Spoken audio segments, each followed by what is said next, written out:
사순절 기간입니다.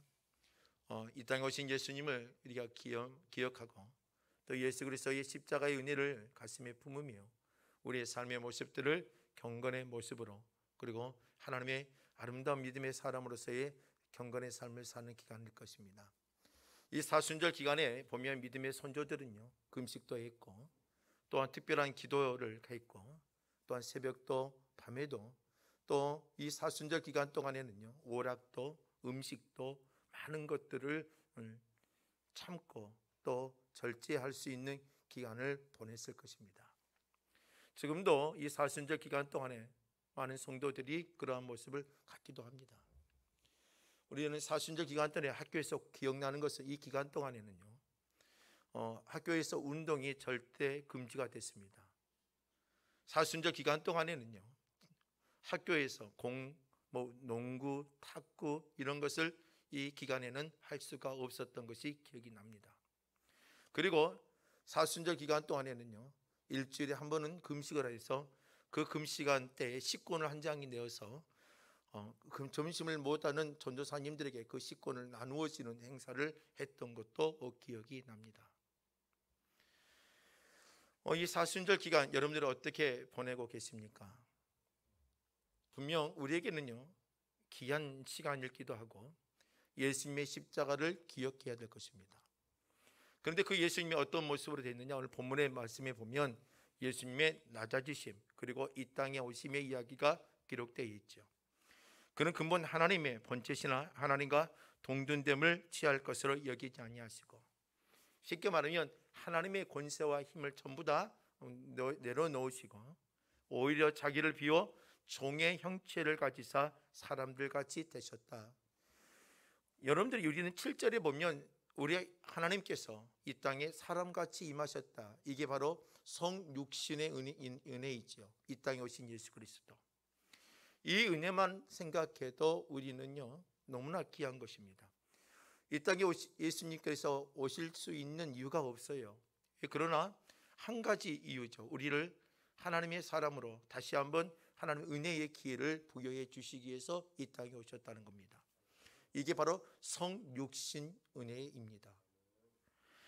그리고 8절 말씀에 보면 사람의 모양으로 나타나사 자기를 낮추셨고, 그리고 그 오신 분이 어떤 일까지 하셨습니까? 죽기까지 복종하셨다. 십자가의 지심을 이야기하는 거죠. 그리고 십자가에서 죽으셨다. 그리고 우리에게 더 귀한 은혜는 이후에죠. 하나님께서 예수님의 은혜는 사흘 만에 부활하셨다. 그리고 다시 그 부활하신 예수님이 이 땅에 오신다. 재림의 은혜까지도 우리에게 가르쳐주고 있습니다. 오늘 우리는요, 이 땅을 살면서 분명히 예수의 십자가를 생각하셔야 됩니다. 그런데 그 예수님이 이 땅에 오셨다 이걸로만 끝나는 게 아니라 우리는 예수님이 이 땅에 오신 부분을 기억하면서 몇 가지를 기억하셔야 됩니다. 하나는 뭐냐면 예수님이 이 땅에 오신 가장 주된 목적이죠. 마태복음 1장 21절의 말씀에 보면 여러분들이 너무나 잘 아는 말씀입니다. 아들을 낳으리니 이름을 뭐라 하라? 예수라 하라.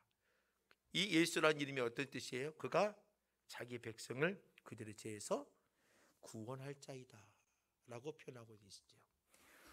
인자가 온 거, 예수가 이 땅에 오신 거, 성육신하는 은혜, 이 땅에 예수님께서 인간의 몸으로 이 땅에 오셔서 십자가의 죽으시까지 복종하시며 그 죽으심까지도 길을 걸어가셨던 그 이유는요, 바로 예수가 이 땅에 오신 그 예수의 이름 자체에 포함이 되어 있습니다. 그게 뭐냐? 자기의 백성들을 그들의 죄에서 구원하기 위함이라는 거지요. 결국 뭐예요? 이 땅에 오신 예수님은 우리의 죄 문제이죠. 우리는 죄가 뭡니까? 죄는요, 분명 하나님의 말씀의 모든 것들을 어기고 하나님을 알지 못한 것 자체가 죄입니다. 하나님을 알지 못하는 백성들은요, 인간의 타락한 본성을 가지고 살아갈 수밖에 없어요. 인간의 타락한 본성은 어떤 존재입니까? 죄악의 삶의 모습이 나올 수밖에 없지요. 그 삶의 모습으로 대표적으로 구약 성경에 두 가지로 기록되어 있죠. 하나는 뭐예요? 노아의 시대이고 하나는 소돔과 고모라를 이야기할 수가 있겠죠. 모든 생각하는 것이, 판단하는 것이, 행동하는 것이 죄악의 삶이요 아주 악함이요 하나님과 원하는 하나님의 방향으로 제시되지 않는 모습이 노아의 시대 아닙니까? 그리고 소돔과 고모라도 마찬가지죠. 하나님의 법이 세워지지 않는 것, 그러한 모습이죠. 주님께서는 그곳에 하나님의 놀라운 심판의 모습을 보입니다. 하나는 유황불로 내려서 소돔과 고모라를 멸망시키고, 하나는 노아의 시대에는 어때요? 주님께서 물의 심판을 통하여서 하나님께서 완벽한 심판을 보여주십니다. 무엇 때문에 그럴까요? 결국은 죄 문제입니다. 우리 인간은요, 하나님과 모르고 하나님의 뜻과 하나님의 율법에서 어긋나는 순간부터 끊임없이 우리의 모습 속에 나타나는 게 뭐냐면 죄의 타락한 본성입니다. 가인의 모습도 기억나지요? 그 외의 인류의 모습들은 끊임없이 싸워야 되고 끊임없는 고통 가운데 있어야 되는 겁니다. 그런데 그 죄악의 문제를 해결할 수 있는 게 뭐냐? 하나님의 은혜이지요. 바로 예수님의 죄의 문제를 해결하는 겁니다. 구약시대에 끊임없이 주님은 인간의 이 이스라엘 백성들에게 죄의 문제를 해결하기 위해서 어떤 제도를 줬습니까? 성막을 통해서 제사 제도를 줬습니다. 번제, 소제, 하제, 속건제, 속죄제. 이러한 제사 제도를 통해서 하나님의 백성들이 주님께 온전한 백성이 되어지고 하나님의 사람의 모습을 갖게 되어지고 죄악의 어둠의 그림에서 벗어나게 해주셨습니다. 끊임없이 반복적으로 이루어져야 되죠. 죄의 문제를 해결해야 되고 죄를 해결해야 되고, 그렇지 아니하면 또 죄악에 물들어서 살아갈 수밖에 없습니다. 여러분들, 여리고성을 하나님이 이스라엘 백성을 무너뜨렸잖아요. 그리고 나서 하나님이 얼마나 승리의 기쁨을 줬어요.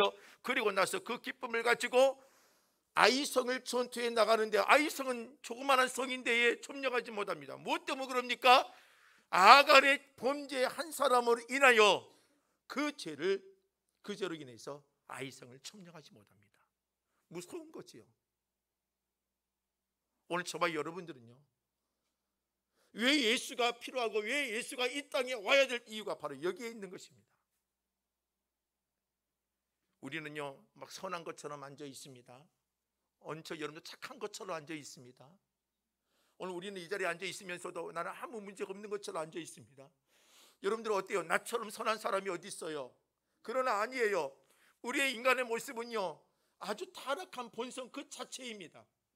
시기, 질투, 미움, 자기 자신, 이 환경 속에 우리는요 끌려갈 수밖에 없습니다. 자기 자신이 드러나야 되고, 자기가 자신이 뭔가 훼손당하고 나가 미움을 당하며 똑같이 복수하려는 마음이 존재하고, 이런 게 우리의 인간 아닙니까? 이러한 것은 바로 죄로 말미암아 하나님과의 관계에서 무너져서 나타나는 죄악의 삶들입니다. 그러면 그 죄악의 삶을 해결하는 것이 뭐예요? 우리가 도덕적 삶을 살아갑니까? 우리가 뭔가 어떤 관습적인 삶을 통하며 신앙적인 관습을 가지고 살아갑니까? 신앙의 전통이 이 문제를 해결할까요? 아닙니다. 중요한 것은요, 이 땅에 오신 예수, 성육신하신 예수 그리스도, 인간의 아주 처참한 모습을 가지고 이 땅에 오신 예수 그리스도의 보혈의 피만이 이게 가능하다는 것입니다.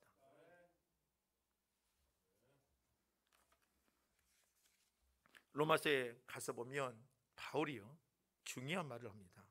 로마서의 8장. 여러분들, 로마서 8장은요 자주 묵상을 하셔야 될 장입니다. 로마서 8장은요, 8장에 가서 1절과 2절 말씀에 보면, 이제 그리스도 예수 안에 있는 자에게는 결코 뭐가 없다고 되어 있습니까? 정죄함이 없다라고 되어 있습니다.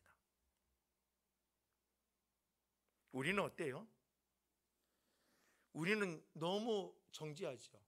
바리새인들이 어땠습니까? 유대주의자들이 어땠습니까? 끊임없이 율법을 가지고 사람을 난도질합니다. 가난한 자를 난도질합니다. 병자들을 얼마나 비참하게 만들려고 합니까? 하나님의 율법은 그게 아닌데요. 율법은요, 하나님의 생명과 우리의 죄의 모습을 드러나며 하나님을 볼 수 있게끔 만드는 게 율법이고 몽학선생의 역할을 하는 건데, 그 율법을 가지고 사람을 정죄하고 사람을 난도질하며 사람을 죽이기도 합니다. 그런데 성경 바울은요 로마서 8장 1절과 2절에 뭐라고 말합니까? 예수 안에 있는 자에게는 결코 그 정죄함이 없다는 것입니다. 예수 안에 있는 생명의 성령의 법이 뭐 했기 때문에요? 죄와 사망의 법에서 너를 해방했기 때문입니다. 오늘 우리는 그 은혜를 가지고 있는 자입니다. 예수 안에서 하나님의 죄악의 삶의 정죄를 받는 게 아니라 예수 안에서 성령의 법이 오늘 저와 여러분들을 자유와 해방을 누리겠다는 것입니다. 여러분, 베데스다 연못가에 있는 38년 된 병자, 기억해 보십시오. 그의 인생이 얼마나 비참했습니까? 베데스다 연못, 이 베데스다 자체는요, 국률잡이라는 단어가 담아있는 연못입니다. 천사가 내려와 물이 통할 때 들어가면 자기가 치유되어진다는 거지요. 근데 그게 어디 있어요? 성전 미문 옆에 있는 베데스다의 연못입니다. 성전 미문은 어때요? 성전 양의 문은 어때요? 그 양의 문 옆, 양의 문은 뭡니까? 성전에 올라 들어가는 제사의 물건이 들어가는 겁니다. 양이 들어가고 하나님의 제사의 제물들이 들어가는 그 문입니다. 그 문 옆에 뭐가 있는 거예요? 베데스다 연못가에 있습니다. 그런데 그들은 안타깝습니다. 진정한 회복과 치유가 어디에 있을까요? 베데스다 연못이 성전이 아니거든요. 그런데 병자들은 어디에 모여 있습니까? 성전에 들어가지 못한 채 베데스다 연못가에 있습니다. 천사가 동해지기를 기다립니다. 일어날 일이 아니지요. 요한복음에는요, 예수님을 보고 뭐라고 하니까 양의 문이라고 표현합니다. 진정한 양의 문, 우리는 그 양의 문에 하나님의 믿음의 제물이 되어져서 들어갈 때마다 하나님의 놀라운 역사가 일어나지요. 베데스다의 연못가가 아니라 우리는 예수의 양의 문에 들어가 주의 국률의 은혜를 누려야 될 하나님의 자녀들입니다. 이 땅에 오신 예수님이 바로 그 역할을 하는 겁니다. 그래서 요한은 예수님을 양의 문이라고 표현을 하잖아요.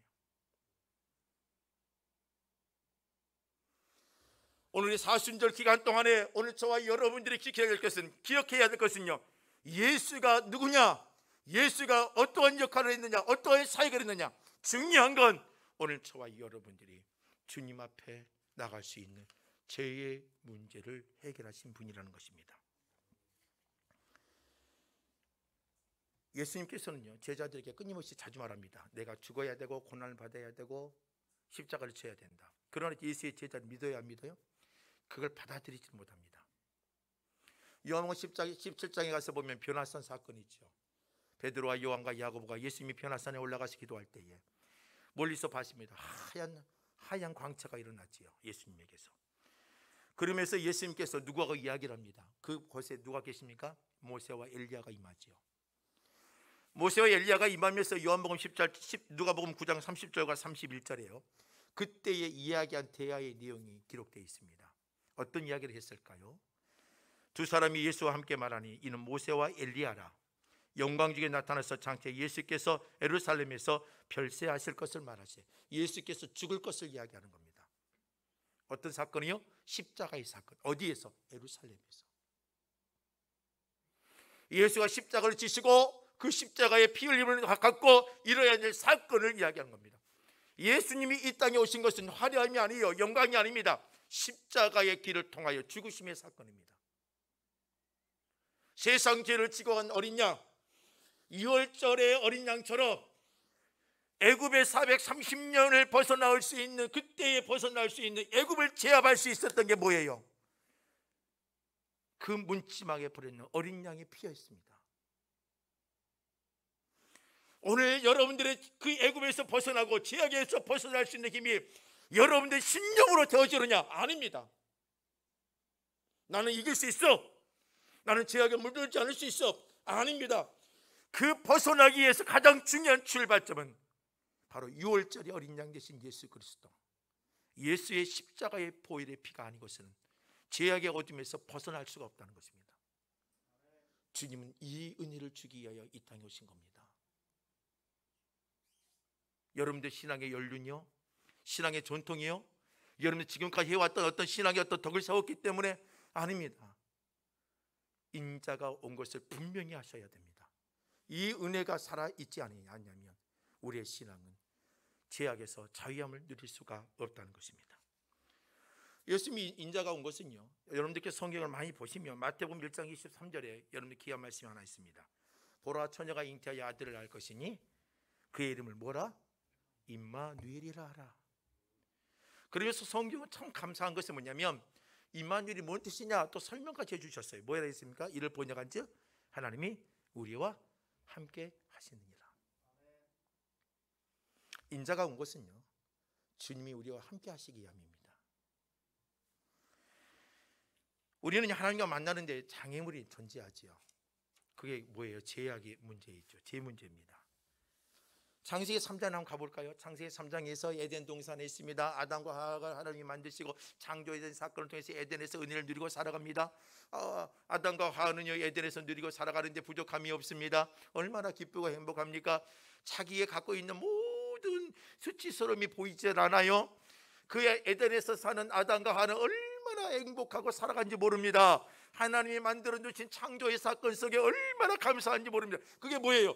주님이 통치하는 은혜 안에 살아가는 자의 모습이에요. 그리고 하나님이 에덴에서 뭘 하나님이 요구하셨습니까? 동산 중앙에 선악을 알게 하는 하나님의 선악을 알게 하는 나무 열매를 따먹지 말라. 열매가 중요한 게 아니라 뭐예요? 하나님의 명령이 있어야 되는 겁니다. 아무리 자유가 있고 아무리 하나님의 은혜가 있어도 그 안에 뭐가 존재하고 있어야 돼요? 하나님의 말씀이 살아 있어야 되는 거죠. 인간은요, 아담과 하와는 그의 원칙은 뭐예요? 우리가 그 자유함 속에, 행복한 속에 항상 놓치지 말아야 할 것은 하나님의 이 명령입니다. 하나님의 명령을 지키고 하나님의 은혜 안에 살아가니까 자기가 벗고 수치스러운 모습이 보여요? 아니죠. 왜요? 이성과 감성과 모든 것들이 온전히 하나님의 은혜 안에 행복함을 누리게 있기 때문에 그런요, 세상을 보는 게 관점이 달라져요. 내 안에 옆에 있는 화를 보는 관점이 달라지고, 그리고 세상에 창조된 상을 보여 하나님의 놀라운 영광 가운데 살아가는 거죠. 그런데 문제가 뭐예요? 그 안에 죄라는 게 파고 들어옵니다. 죄가 뭐예요? 하나님의 명령을 어기게 하는 겁니다. 믿지 않게 하는 겁니다. 사단이 아담과 하와에게 들어와서 뭐 하는 겁니까? 뭐 자꾸 뭘 먹으라고 그래요? 하나님께서 하지 말라는 일을 하게끔 만듭니다. 이게 사단이에요. 분명히 해서는 안 될 행동입니다. 그러나 유혹의 손길이 들어오죠. 유혹의 손길을 통해서 넘어가 버립니다. 그리고 찾아온 게 뭡니까? 하나님이 주신 자유와 행복은 무너져 버리고 그 안에 찾아온 것은 죄악의 고통과 죄악의 잘못된 가치관들입니다. 그래서 보는 순간에 어때요? 부끄러움이 찾아오고, 그리고 자신의 벗은 몸이 수치스러움을 느끼게 되어집니다. 분명 그 따먹기 전과 후는 완전히 달라지는 거예요. 오늘 왜 이 땅에 계신 예수 그리스도가 우리 안에 임마누엘 해야 될까요? 오늘 여러분들, 저와 여러분들 주님이 함께하지 아니하시면 세상을 보는 관점이 달라지고, 판단하는 게 관점이 달라지고, 행동하는 게 달라집니다. 주님의 은혜가 임하면 여러분들이 에덴의 은혜가 회복되어지는 것 같은 거예요. 성도가 예쁘게 보이고, 가정이 여러분들이 일터에서 고통이 행복으로 보이고 즐거움으로 바뀌어지는 겁니다. 그런데요, 임마누엘의 은혜가 존재하지 않냐면 어떤 일이냐? 일을 해도 고통이에요. 일터가 지옥 같아요. 사람을 만나는 게 엄청 고통스러운 거예요. 내 자녀가 짐덩어리고 내 남편이 짐덩어리고 일터의 모든 상황이 내 짐덩어리가 되어지는 거예요. 선교사님들이 목숨을 걸고 선교지에게 하나님의 말씀을 전합니다. 인간의 신념으로는 불가능한 일입니다. 그렇죠? 여러분, 인간의 생각으로는 불가능한 일이에요. 먹을 것도 없습니다. 환경도 만나지 못해요. 경제적 여건도 자유롭지 못해요. 그러나 선교지에 들어가서 복음을 가지고 하나님의 말씀을 선포합니다. 그런데 그들은요, 행복해합니다. 왜요? 임마누엘의 하나님의 은혜가 존재하기 때문입니다. 인간의 눈으로 세상을 보는 게 아니에요. 하나님의 은혜로 보는 거예요. 저는 인자가 온 것은요, 여러분들과 함께하기 위함입니다. 여러분들의 삶의 터전을요, 하나님의 에덴의 행복으로 돌리기 위함입니다. 여러분들의 삶의 터전의 고통이 쓴 건 아니라 여러분들의 세상을 살아가는 짐에 무거운 짐을 이끌고 가는 인생들이 아니라 그 세상 속에서 여러분들의 은혜를 주고 기쁨을 누리고 행복을 누릴 수 있게끔 하기 위함입니다. 여러분, 인자가 온 것은 임마누엘입니다. 그 은혜를 가지고 사십시오. 그래야 여러분들의 삶이 무겁지 않습니다. 여러분들, 지금이 더 교인들이 더 안 나와요. 그렇죠? 왜요? 이제는 확진자들이 우리의 주위에 바로 턱 밑에가 아니라 코 밑에까지 왔습니다. 더 많은 환자들이 생기고 더 격리된 상황들이 벌어지잖아요. 그게 우리의 상황이에요. 이게 곧이서 넘어가겠지요. 그래도 교회들마다 과거에는 어때요? 옛날 과거였으면 예배를 드리라 드리지 말라 얼마나 통제했을까요? 그런데 그때 비하면 지금 얼마나 자유로워요. 달라질 겁니다. 오늘 이 험난한 세상 가운데에 지금의 상을 보고 가슴 아파할 필요 없습니다. 지금의 상을 보고 두려워할 필요 없습니다. 오늘 저와 여러분들의 삶에 임마누엘 되신 하나님을 붙잡고 우리는 이 지금의 상황을 견디어내는 것입니다. 현장에서 드려지거나 오늘 이 시간에 온라인으로 지금 현장 가정에서 예배를 드리고 있는 믿음의 성도들이나 오늘 우리에게 간절히 기억해야 될 것은 바로 주님이 우리와 함께 하시고 있다는 그 은혜를 놓치지 않기를 주의 이름으로 부탁드립니다. 성경 또 마태복음 4장 23절에 가서 보면요, 예수님이 이 땅에 오신 사역이 세 가지가 기록되어 있습니다. 마태복음 4장 23절 함께 한번 볼까요? 마태복음 4장 23절입니다. 마태복음 4장 23절 함께 하겠습니다. 성경 찾으셨죠? 함께 하겠습니다. 함께 합니다. 예수께서 온 갈릴리에 두루 다니사 그들의 해당에서 가르치시며 전국 복음을 전파하시며 백성 중에 모든 병과 모든 약한 것을 고치시니. 자, 예수님이 오셔서 하셨던 크게 세 가지 사역입니다. 자, 인자가 온 것은 우리에게 이 사역의 현장을 가르쳐주고 보여주셨어요. 그렇다면 우리는 뭘 해야 돼요? 그 사역을 우리가 어때요? 지금도 이 사역을 이끌어가야 되고 이어가야 되고 계승해야 되는 겁니다. 자, 그럼 어떤 사역이에요? 세 가지입니다. 하나는 뭐예요? 해당에서 뭐 했다고 되어 있어요? 가르치셨다. 그리고 천국 복음을 전파하셨다. 그리고 백성들의 모든 병과 모든 약한 것을 뭐 했다? 고치셨다. 이 세 가지의 예수님이 인자가 오셔서 보여준 사역입니다. 그렇다면 교회와 성도는 이 세 가지의 사역을 우리는 어때요? 지금도 이어가고 나가셔야 되는 것입니다.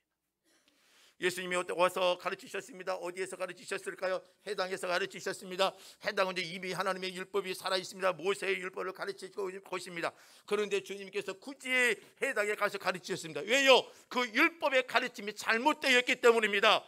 모세의 율법이 전통화되었고 그들이 해당에서 가르치는 것이 그때 관습이 되었고 신앙의 어떤 전통화되었고 장로의 규칙과 규범을 가르치는 거예요. 그러니까 해당에서 전달돼야 되고 선포돼야 될 하나님의 말씀은 살아있지 않습니다. 주님이 해당에서 가르치셨다는 것은 뭐예요? 복음의 선포이고 하나님의 말씀이 회복되어지는 것입니다. 오늘 저와 여러분들 우리의 심령에서부터 하나님의 복음이 살아 움직이를 주의 이름으로 부탁드립니다. 복음은 능력입니다. 복음은 권세입니다. 제가 저번에 우리 2주간 동안에 왜 바울이 로마에 가서 복음을 전하기를 원했습니까?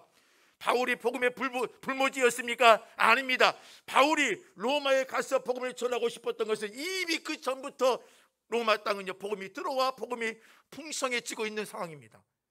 그런데 바울은 로마를 가기를 원했습니다. 왜요? 시간이 지나다 보니까 뭐 했기 때문에? 복음이 훼손되었기 때문에, 복음의 은혜가 상실되었기 때문에, 복음의 능력들이 나타나지 않기 때문에. 오늘 저와 여러분들 다시 한번 예수님의 인자가 온 건 이유는요, 하나님의 율법이 우리의 심령 가운데 회복되기를 원합니다. 하나님의 말씀이 살아 움직이기 원합니다. 오늘 저와 여러분도 마찬가지예요. 그 예수 그리스도를 생각하시며 오늘 여러분들의 심령 속에 예수의 십자가의 복음이 살아 움직이기를 주의 이름으로 부탁드립니다. 이스라엘 땅이 멸망한 이유가 뭘까요? 군대가 약했기 때문에? 돈이 없었기 때문에요? 이스라엘의 강함과 이스라엘의 풍성함은요, 군사와 그리고 농사의 풍성함이 아니었습니다. 이스라엘은요 하나님과의 관계가 문제였습니다. 이스라엘 땅은요 이른 비와 늦은 비가 존재해야 되고 매일같이 뭐가 있어야 돼요? 이슬이 있어야 됩니다.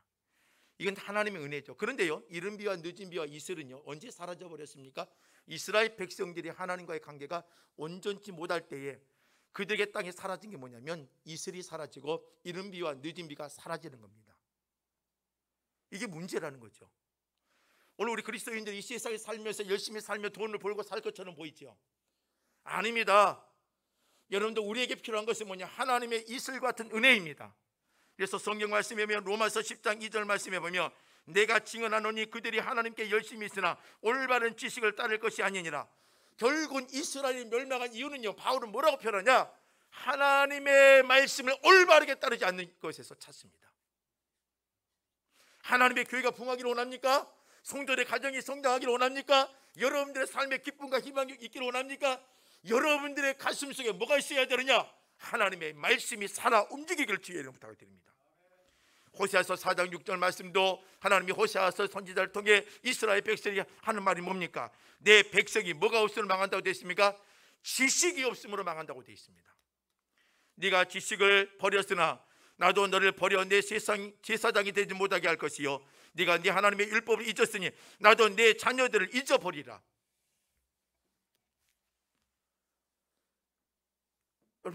여러분들 분명히 하셔야 돼요. 하나님의 사람들은요, 여러분들의 삶의 원동력이 어디서 나오느냐? 하나님을 아는 것에서부터 나옵니다. 하나님의 분명 호세아 선지자를 통해서 뭐라고 말합니까? 나도 너를 버려 내 제사장이 되지 못하게 할 것이요. 뭘 버렸기 때문에요? 하나님의 율법을 버렸기 때문에. 네가 내 지식을 갖지 않고 하나님을 의지하지 않기 때문에 내가 너를 버리겠다는 거죠. 제사장 나라 되지 못하게 하겠다는 거죠.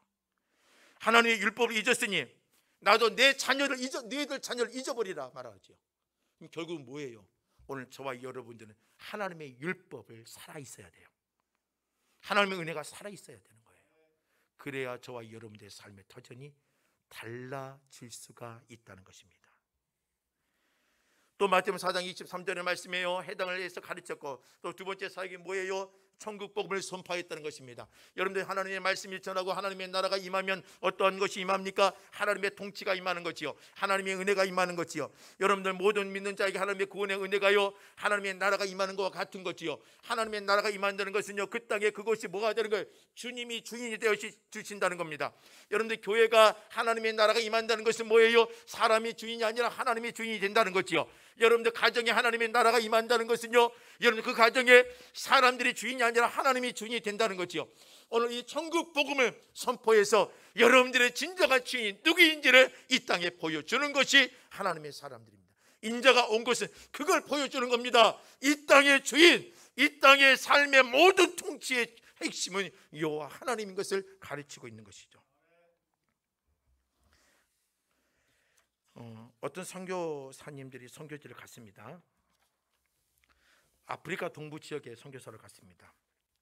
그런데요, 가서 보니까는요, 의료시설도 있고 교육시설도 완벽하게 되어 있습니다.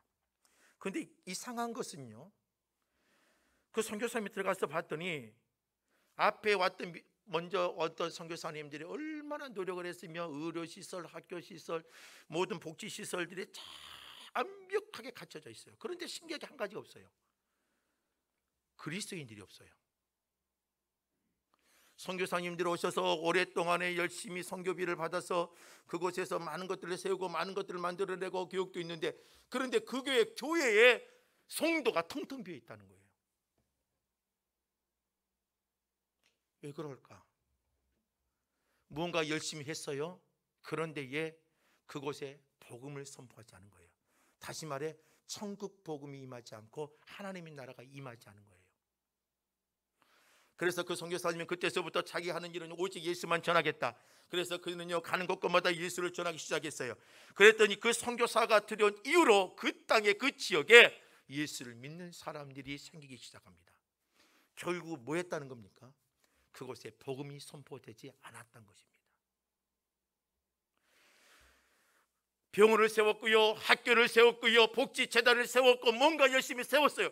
그런데 세우는 건 중요하지만 세우면서 했어야 될 일이 뭐예요? 바로 예수 그리스도를 선포하는 거입니다. 오늘 저와 여러분들이 세상 가운데 열심히 사십시오. 열심히 사는 거 당연히 살아야 됩니다. 돈을 버십시오. 돈도 많이 버는 것도 당연히 해야 돼요. 그러나 여러분들이 해야 될 일은 뭐냐? 그 안에 살아계신 예수 그리스도를 선포하는 자가 되시길 주의 이름으로 축원합니다. 예수가 없으면 안 되는 겁니다.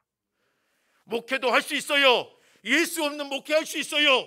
그러나 중요한 것은요, 그 예수 없는 목회가 중요한 게 아니라 우리는 너무나 화려한 것에 너무나 치우칩니다. 뭔가 열심히 하는 것처럼 보이는데 그 안에 자꾸 핵심이 빠져버렸습니다. 예수님이 왜 이 땅에 오셨을까요? 제약된 세상 가운데에 사복음서를 통해서 보면은요, 바리새인과 서기관과 유대주의자들 율법과 모세의 율법이 전통적으로 아주 차곡차곡 쌓여져 있어요. 그러나 그 안에 뭐가 없었어요? 예수를 선포하는 내용들이 하나 없었어요. 주님이 오셔서 한 일이 바로 그겁니다. 오늘 이 땅에 우리는 수없는 교회가 존재하지만 오늘 우리 교회의 믿음의 성도들이 해야 될 일이 있다면 바로 여러분들의 가정에서도 예수를 자랑해야 되고 여러분들의 일터에서도 예수를 자랑하며 전국 복음을 선포하며 하나님의 살아계심이 드러날 수 있는 저와 여러분이 되시길 주의 이름으로 부탁드립니다. 마지막으로 마태복음 4장에서 보면은요, 병자들을 치유했다는 기록이 되어 있습니다. 예수님이 이 땅에 오신 것은 단순히 병자를 치유요? 아닙니다. 주님의 그들의 인생의 문제를 해결하기 위해 이 땅에 오셨습니다. 우리의 인생의 문제는 병뿐만 아니라 관계적인 문제, 그리고 그들의 삶의 경제적인 문제, 그리고 답답함의 모든 문제, 주님께서는 이 땅에 오신 이유는요, 그러한 모든 문제에게 하나님께서 어때요? 은혜를 주시고 진정한 자유함을 주기 위함입니다.